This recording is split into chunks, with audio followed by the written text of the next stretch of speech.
आज BA part 1 इतिहास द्वितीय प्रश्न पत्र में हम पुनर्जागरण पर आगे की चर्चा करेंगे। आज हम पुनर्जागरण के प्रभाव एवं उसके महत्व पर विचार व्यक्त करेंगे।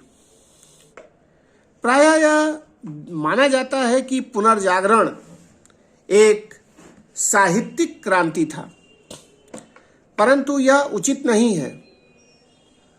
पुनर्जागरण ने जीवन के प्रत्येक पहलू को प्रभावित करने का कार्य किया। मानव जीवन की श्रेष्ठता एवं उसका महत्व पुनर्जागरण के कारण बढ़ गया। लोग आशावादी होने लगे। भौतिक सुखों एवं मनोरंजनों को भी मानव जीवन के लिए परम आवश्यक माना गया।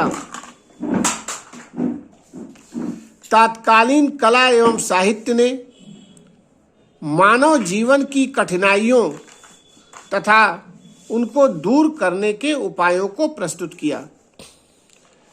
अगर हम देखें तो संक्षेप में पुनर्जागरण के परिणामों को निम्नलिखित आधार पर व्यक्त कर सकते हैं।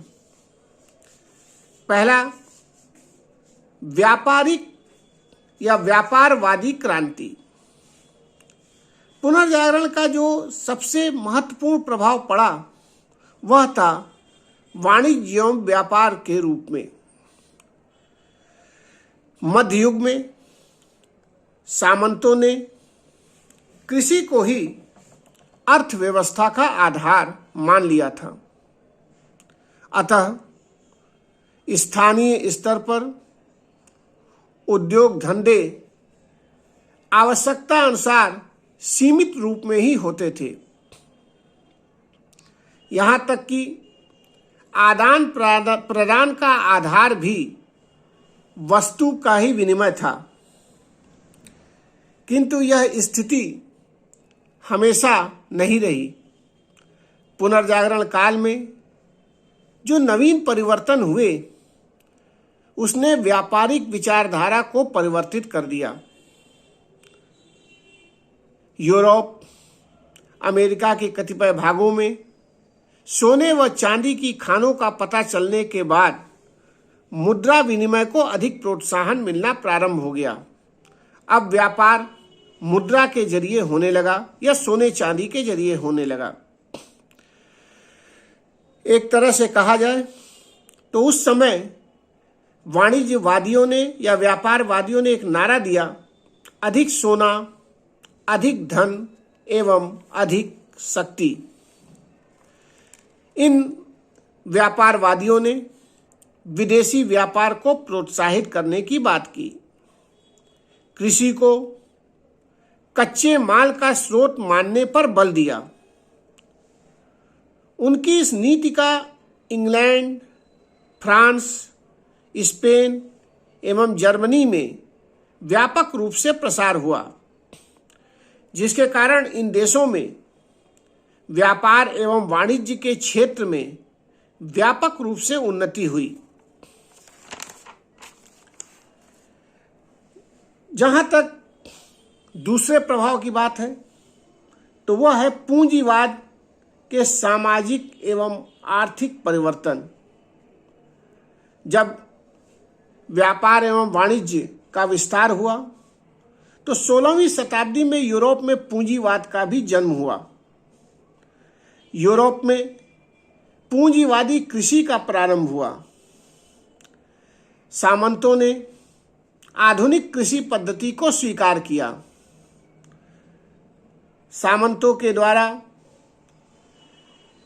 मजदूरों का या कृषि मजदूरों का शोषण भी इसी समय से प्रारंभ हुआ। अगर कहा जाए तो उस समय समाज में दो वर्ग होने लगे, एक पूंजीपति वर्ग एवं मजदूर वर्ग, और इनके बीच में संघर्ष ने आगे चलकर समाजवाद को जन्म दिया। पुनर्जागरण का तीसरा प्रभाव साहित्य एवं विज्ञान पर पड़ा। मध्यकालीन युग में जनता को विज्ञान तथा राजनीतिक सिद्धांतों का विशेष ज्ञान न था, परंतु पुनर्जागरण के कारण अनेक विद्वानों ने साहित्य जो लिखा, उससे साहित्य के कोश में व्यापक रूप से वृद्धि हुई। अनेक पुस्तकें साहित्य एवं विज्ञान पर लिखी गईं, जिसको पढ़ने का अवसर जनता को प्राप्त हुआ और जनता के विचारों में जागृति आई। पुनर्जागरण आंदोलन का एक अन्य प्रभाव बौद्धिक रूप से भी पड़ा। इसका सबसे ज्यादा प्रभाव सामान्य जनता या कहा जाए जनसाधारण पर पड़ा। जनता में तर्क शक्ति ने जन्म लिया। अब जनता जानो मानो मत के सिद्धांत पर चलने लगी। बिना किसी आधार एवं प्रमाण के जनता ने अब किसी बात को स्वीकार करना छोड़ दिया।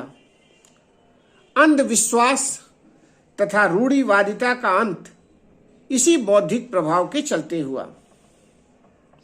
पुनर्जागरण का एक अन्य प्रमुख प्रभाव राष्ट्रीयता की भावना का जागृत होना रहा। यूरोप के कई देशों में राष्ट्रीयता की भावना जागृत हुई। यूनानियों के समान अपनी भाषा को विकसित करने का प्रयास यूरोप के प्रत्येक राष्ट्र ने करना शुरू कर दिया। इंग्लैंड के लेखकों ने भी पुनर्जागरण से प्रेरित होकर अनेक रचनाएं की तथा जातीयता एवं राष्ट्रीयता की भावना को प्रोत्साहित किया। पुनर्जागरण का एक प्रमुख प्रभाव इतिहास पर भी पड़ा। अब पुनर्जागरण के प्रभाव से जनता में पुनः नए सिरे से इतिहास लिखने तथा पढ़ने की भावना जागृत हुई। इस प्रकार पुनर्जागरण ने इतिहासकारों को नए सिरे से इतिहास का अवलोकन करने के लिए प्रेरित किया और इस इतिहास को वैज्ञानिक ढंग से लिखने के लिए प्रेरित किया। पुनर्जागरण का एक अन्य प्रभाव नवीन उपनिवेशों की स्थापना में भी दिखाई देता है। पुनर्जागरण के प्रभाव के कारण लोग साहसी हो गए और अब वे दूर देशों की समुद्री यात्रा करने से घबराने नहीं लगे।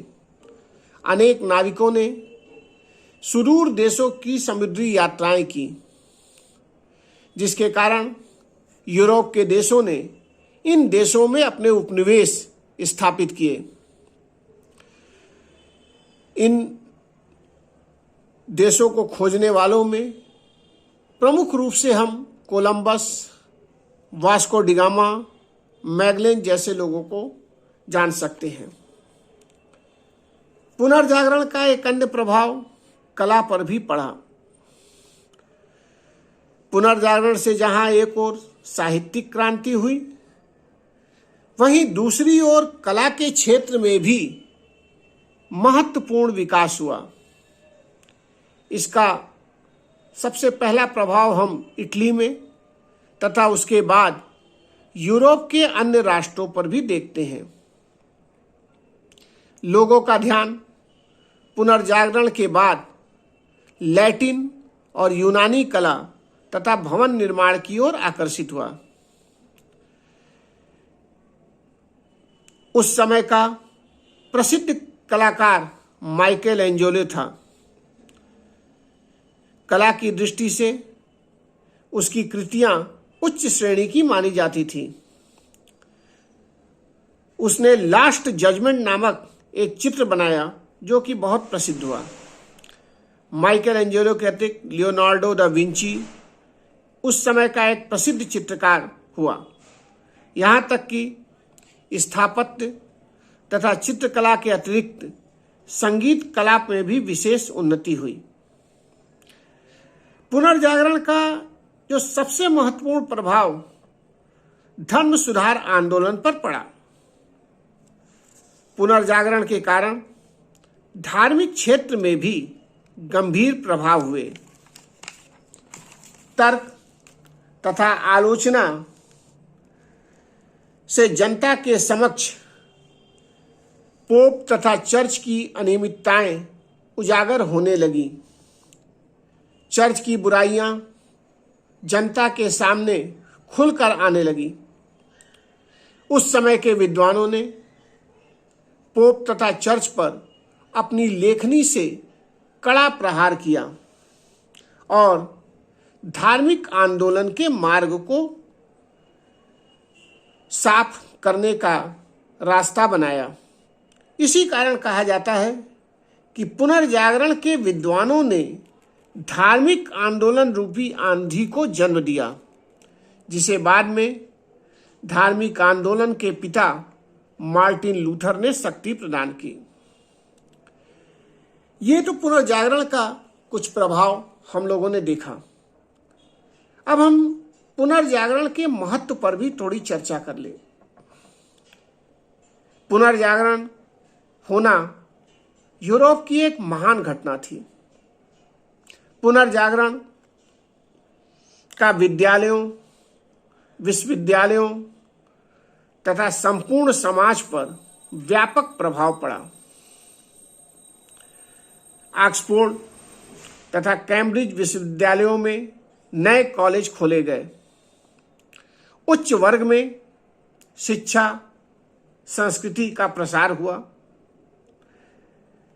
इस आंदोलन के परिणाम स्वरूप 15वीं शताब्दी के अंतिम 25 वर्षों में काव्य के रूप में महान प्रगति हुई।